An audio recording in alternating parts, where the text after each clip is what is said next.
Hello, hello. We talk more about memory today in psychology. And so you want to have your notes out. And here we go. Looking at section 7.3 today.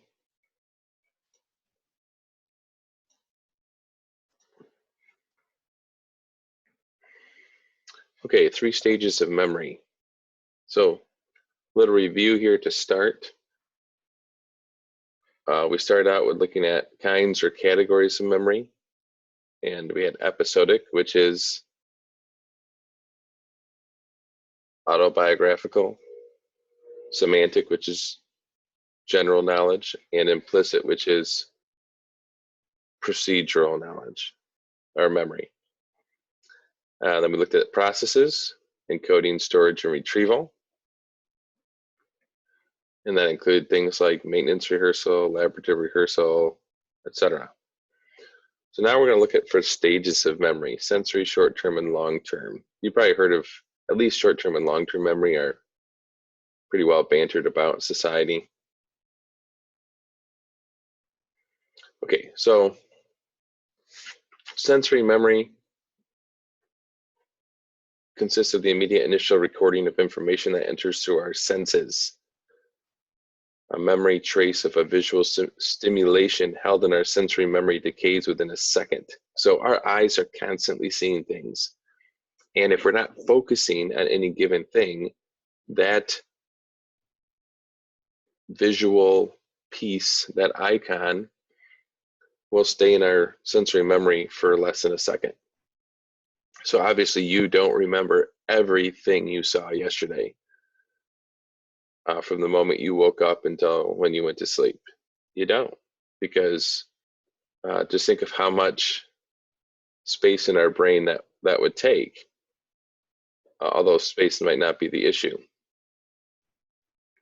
So let's look at different kinds of sensory memory. First, we have visual, and when we talk about visual sensory memory, we're talking about icons. These are the mental pictures we form of things that we see. And then iconic memory is that what we call the sensory register, part of sensory memory that holds these icons. So these are accurate photographic memories, but are very brief. Now, if you could hold on to everything that you see, we call that something. We call it, well, most people call it photographic memory, but the technical term is eidetic imagery. It's not photogenic memory. Photogenic means you look good in pictures. This is that you actually remember things. So 5% of children, studies show, have this capability. Then we have auditory sensory memory. Mental traces of sounds are called echoes, and hence are held in echoic memory. And these can last for several seconds. So visual, less than a second. Audio, several seconds. So it's easier to remember things you hear than things you see. And that should make sense. I mean, if someone quickly flashed a phone number in front of you, you just glanced at it, you would probably remember that not as well as if you heard someone actually say the phone number to you. All right, short-term memory. This is not the same as working memory. Our book doesn't really talk about working memory, but it's a thing. So let's just go through this here. If you try, you can transfer sensory memories to your short-term memory.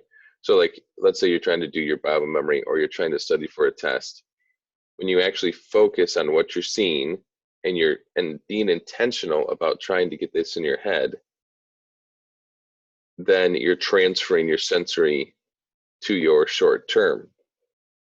Now, we have this thing called working memory, and that's basically like a staging area. When you're trying to encode new memories, then you're moving things into your working memory. So your working memory is really whatever you're thinking about at the moment. And it can be coming from new information, coming into your working memory, so what's going on in your head right this moment, or it can be from things in the past. So like if I say, hey, what did you do yesterday? Did you like the snow? Then automatically you're pulling back memories from yesterday into your working memory so that you can discuss them. So working memory can go from what you know, what you remember, pulled back up, or new stuff coming in. So our working memory things stay here for a few seconds, and short-term memory is the bridge between sensory memory and long-term memory. We shall continue.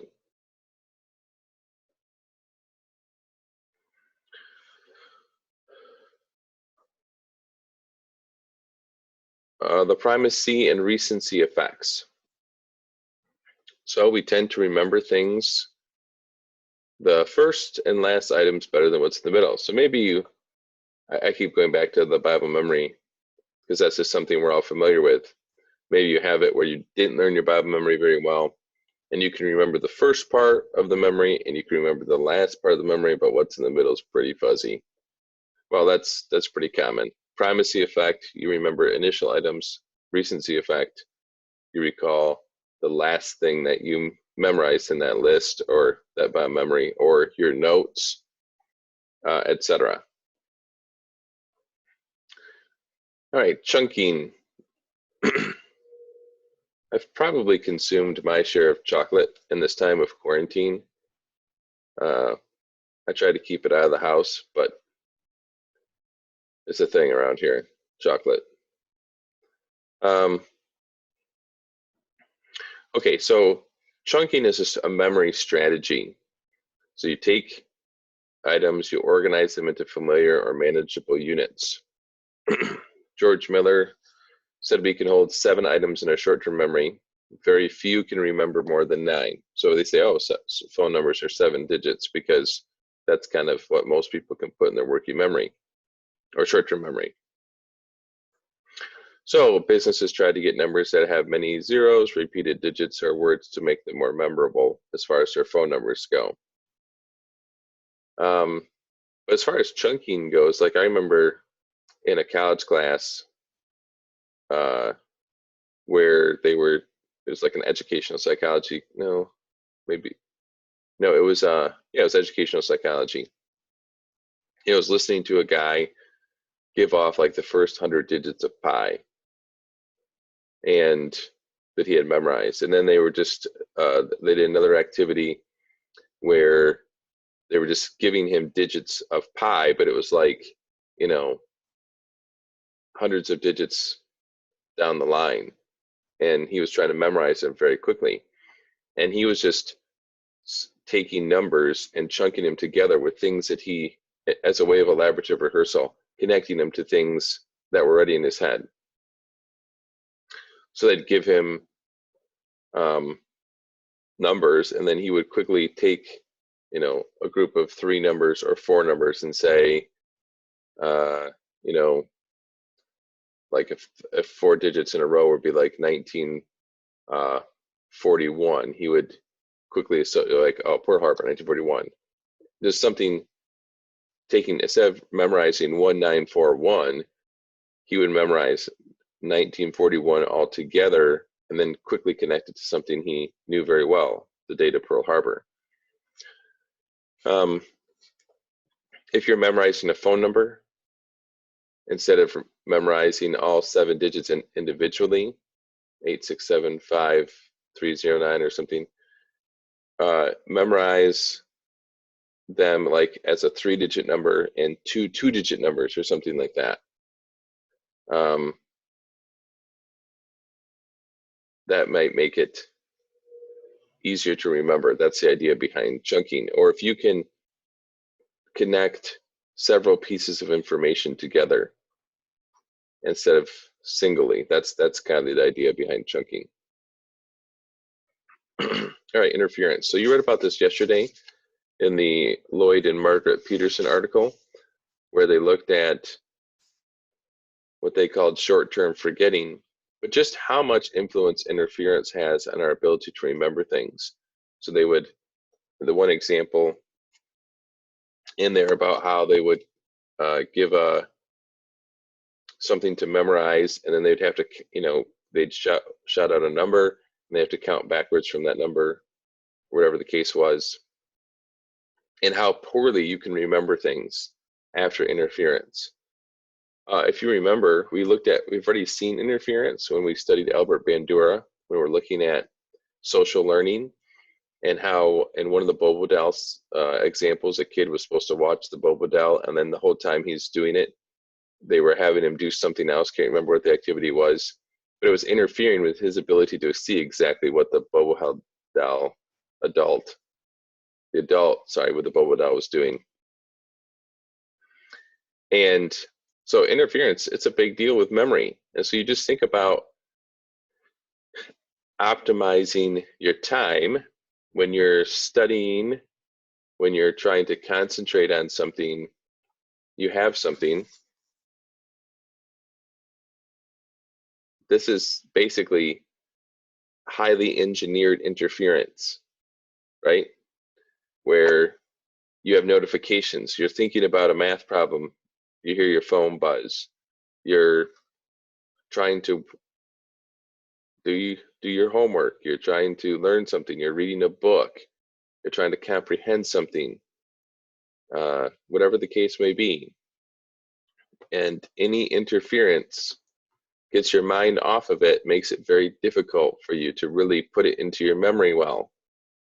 So when you're trying to study, when you're trying to help yourself intellectually, you need to limit interference as much as possible, which means to shut off the notifications on your phone and to not be like watching something while you're studying, like all these different ways that we pollute our minds when we're trying to learn something. So interference, it's real. Okay, continuing, long-term memory. So we've already looked at ways to put things into your long-term memory, and our long-term memory is huge. Could fit so much information in it. The problem, of course, is retrieval. So there's no known limit to our memories. Memories are limited, however, to the amount of attention we give them. So going back to, maybe if you remember way back in the elementary when you learned Luke 2 for the Christmas program.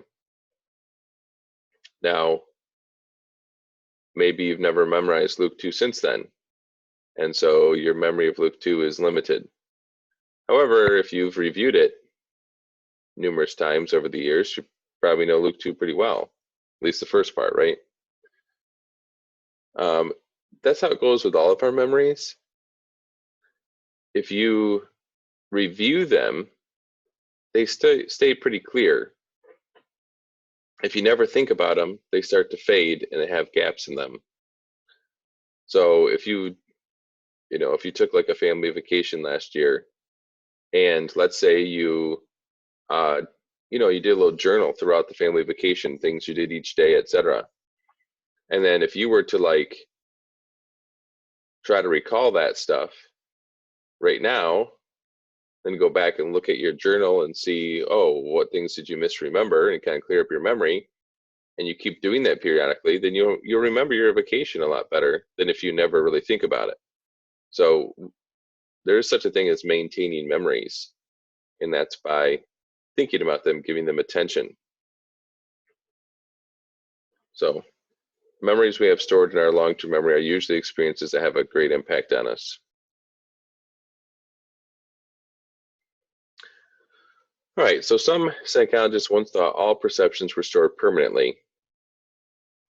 So this man, I believe his first name was Wilder and then Penfield, Wilder Penfield. He did some experiments where he was stimulating brain cells, kind of like giving impulses. And one of the most well-known things that he did with his work was he was studying this girl, and I think think he was trying to stimulate her brain to help her with epilepsy or something like that. Anyway, he stimulated part of her brain, and it brought back this vivid memory she had in her childhood, where she was being kind of harassed or chased by a man when she was out playing with her siblings. And she brought this memory back in vivid detail. And so they thought, like, we must have all of our memories in our brain, and if you just stimulate the right spots, you could bring them back like a movie, like every detail, every sound, boom. But since then, we've discovered that this is not the case, right? We looked at Elizabeth Loftus' research on false memories and such, and we know now that some of our memories probably aren't accurate, or they don't have a lot of detail.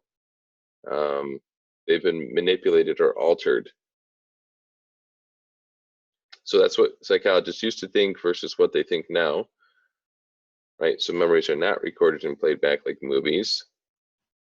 And we construct our memories from bits and pieces of our experience. So think about like the Midtown Hammer attack article, where that woman, she had her preconceived notions about cop brutality, and then she had the few bits of what she actually saw, and then when she called the New York Times to report the police brutality, she had filled in the gaps of what she actually saw with bits and pieces from her own experience, her own bias. So we also put our spin on things, and we saw this in state-dependent memory. When we looked at that yesterday, depressed adults who look back at their childhoods speak negatively about their childhood, right? That's their emotional state, current emotional state, spinning their memories. Oh, my parents fought a lot. It was not, I didn't have very warm parents. They were always criticizing me. Like, okay, but then when they were not depressed, they had a lot different memories about their childhood. So we're going to dive into this a bit more. This idea of schemas. A schema is a mental representation that we form of the world by organizing bits of information to knowledge. So we have all these different schemas. So if I asked you, think back to the last normal school day we had, or actually went to school. So it was a Thursday in March. What do you remember about it? Well, unless something like out of the norm happened, you probably, if you're like me, don't have very many specific memories about that Thursday. However, you have a schema, an outline in your brain of what Thursdays at school are like. You're like, okay, well, first hour was psychology, and second hour is whatever, and then there was a break, and then lunchtime, and what did we do at lunch? And then think, well, Thursday we have seventh hour. What do you do seventh hour on Thursdays? And whatever, you have your routine. Thursday is different than other days. And so maybe you remember bits and pieces of what happened on that Thursday because you have kind of a framework we call a schema for that day. If I asked you, what did you do the last Sunday that you went to church? You might remember, well, maybe you have specific memories, maybe you don't, but you have a schema for Sunday. You're like, okay, I usually get up at such and such a time. This is what I do. This is what we usually have for breakfast on Sunday. This is when we usually get to church. This is usually where we sit. And so you have this kind of memory framework that your brain can kind of fill in. We call that a schema. So it's a schema is kind of like our template for storing memories. So yesterday we looked at Frederick Bartlett's story, The Wharf Ghost. And so I want you to take out what you wrote down yesterday, because I read this to you, and then I just told you to keep a copy. And so you can compare it now. Here's the real story again. I'm not going to read it to you, but you can read it to yourself here. So what was the point of this story? Well, Bartlett, just like what I did with you, he asked people to reproduce the story.